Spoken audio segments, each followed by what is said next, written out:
Hey guys, আসসালামু আলাইকুম। Sadia blog থেকে আমি সাদিয়া ওয়েলকাম করছি আপনাদের সবাইকে। আশা করি যেখান থেকে আমার এই ভিডিওটি দেখছেন আপনারা সবাই ভালো আছেন। আলহামদুলিল্লাহ, আমি আমার পরিবারের সবাই অনেক ভালো আছি। আমি যখন ক্লাস 5-এ পড়ি তখন আমার এক্সাম শেষ হওয়ার পরে আমার আব্বু আম্মু আমাকে নিয়ে চিড়িয়াখানায় ঘুরতে এসেছিল। তারপরে অনেকটা বছর কেটে যায়, এর মধ্যে আমার আর কখনোই চিড়িয়াখানায় যাওয়া হয়নি। তো এখন জেনিফা আলহামদুলিল্লাহ বুঝতে শিখে গিয়েছে যে কোনটা পশু পাখি আর কোনটা বাঘ ভাল্লুক। যেহেতু আপনাদের ভাইয়ারা বন্ধ আছে, সব দিকে বিবেচনা করেই আজকে চিড়িয়াখানায় ঘুরতে এসেছি। চিড়িয়াখানায় এখন এন্ট্রি ফি আছে এক একজন প্রতি 50 করে। আর এই যে বড় যে চিড়িয়াখানার মানচিত্রটা দেখছেন, এটা অবশ্যই একটু চোখ বুলিয়ে যাবেন, তাহলে আপনাদের বুঝতে সুবিধা হবে কোন জায়গায় কোন পশু পাখি রয়েছে। চিড়িয়াখানায় ঢোকার প্রথমে আপনার চোখে যে পশুটা পড়বে সেটা হরিণ।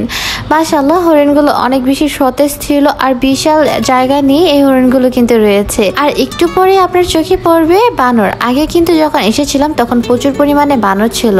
তার আরেক পাশে আপনার চোখে পড়বে এখানে প্রচুর পরিমাণে বক রয়েছে, সাদা বক রয়েছে আর অনেকগুলো বক রয়েছে যেগুলো ঠোঁটগুলো অনেক বড়। এরপরে একটুখানি যাওয়ার পরে আপনাদের চোখে পড়বে কচ্ছপ, আর যেগুলোকে শসা খেতে দিয়েছিল।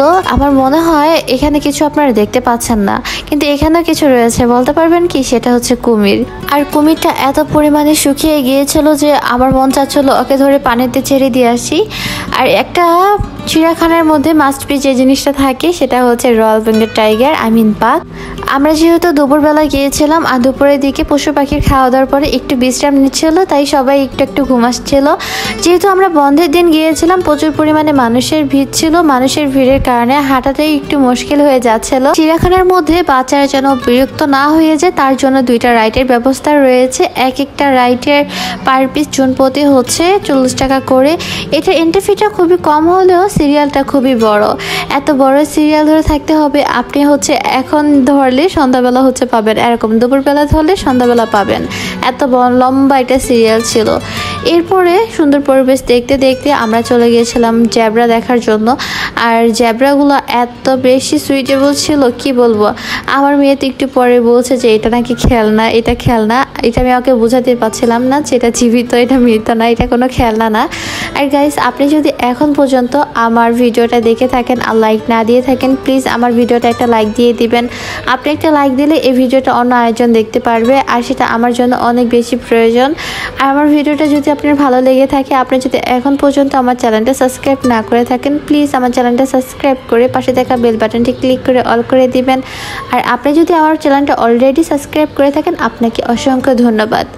এই তো আমার কিউটি মামুন, এটা দাঁড়িয়ে দাঁড়িয়ে হর্স দেখছিল। আর চিড়িয়াখানাতে কিন্তু কয়েক প্রজাতির ঘোড়া রয়েছিল, যেমন অ্যারাবিয়ান ঘোড়া, তারপরে বাংলাদেশি ঘোড়া। আর এই যে সুন্দর যে পশুটা দেখছেন, এটার অ্যাকচুয়ালি নামটা আমার মন নেই, বাট এটা ঘোড়ার মতন হলো, দেখতে খুব সুন্দর ছিল। তারপরে চলে গিয়েছিলাম বিশাল দৈত্যাকার হাতি দেখার জন্য। মিরপুর চিড়িয়াখানায় এখন মোট 4টা হাতি রয়েছে।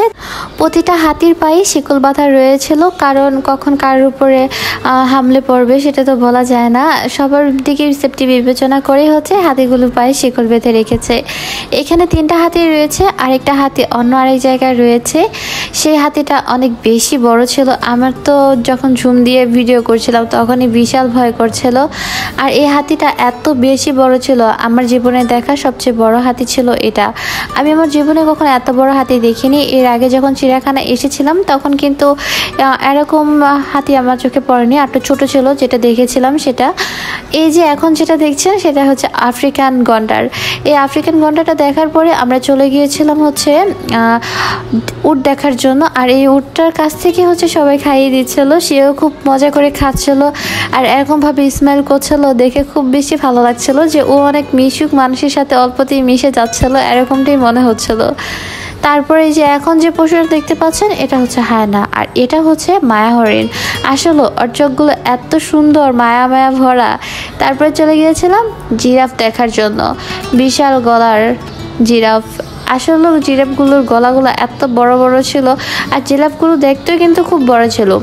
এই যে কাছ থেকে শুধু একটা জিরাফই দেখতে পেয়েছিলাম, আর বাকি জিরাফগুলো বেশ অনেকটা দূরে ছিল। তারপরে চলে গিয়েছিলাম ময়ূর দেখার জন্য। এখানে সাদা ময়ূর রয়েছে বেশ কয়েকটা। তারপরে অন্য স্বাভাবিক যে ময়ূরগুলো রয়েছে সেগুলো রয়েছে বেশ অনেকগুলো। এখানে ময়ূরগুলো যদি পাক তোলে একটু দাঁড়াতো তাহলে দেখতে অনেক বেশি সুইট লাগতো, তাই না? সো যাই হোক, আমার ব্যাড লাক, আমি সেটা দেখতে পারিনি। কিন্তু এর আগের বার যখন এসেছিলাম তখন কিন্তু অনেক সুন্দর করে ময়ূরগুলো ডানা মেলায় রেখেছিল। আর এই যে এখন হচ্ছে উট পাখির কাছে চলে আসলাম। আর এই যে এখন কি দেখছেন জানেন, এটা হচ্ছে কালো কালা ভল্লুক। আর এই যে এখানে আসার পরে সবচেয়ে সুন্দর আমার দেখা পাখি, এই পাখিটার নাম আমার সঠিক মনে, এটা হচ্ছে ধনুষ পাখি না কি জানি এরকম একটা হবে। আর এই যে মেন আকর্ষণ সিংহ, এটা দেখার জন্য আমার মেয়ে অনেকটাই বলেছে যে লায়ন লায়ন, কিন্তু আমি লায়ন খুঁজে পাচ্ছিলাম না। বেশ অনেকটা জায়গা ঘুরেছি, ও যে মেন একটা যে মানচিত্র দেখেছি সেটাকে অনুসরণ করেই হচ্ছে অবশেষে এই জায়গাটা খোঁজ পেয়েছি। আর এখানে হচ্ছে দুইটা বাঘ একসাথে ছিল। এখন যেহেতু একটু বিকেল গড়িয়ে এসেছিল তাই ওদের ঘুমটাও ভেঙে যাচ্ছিল।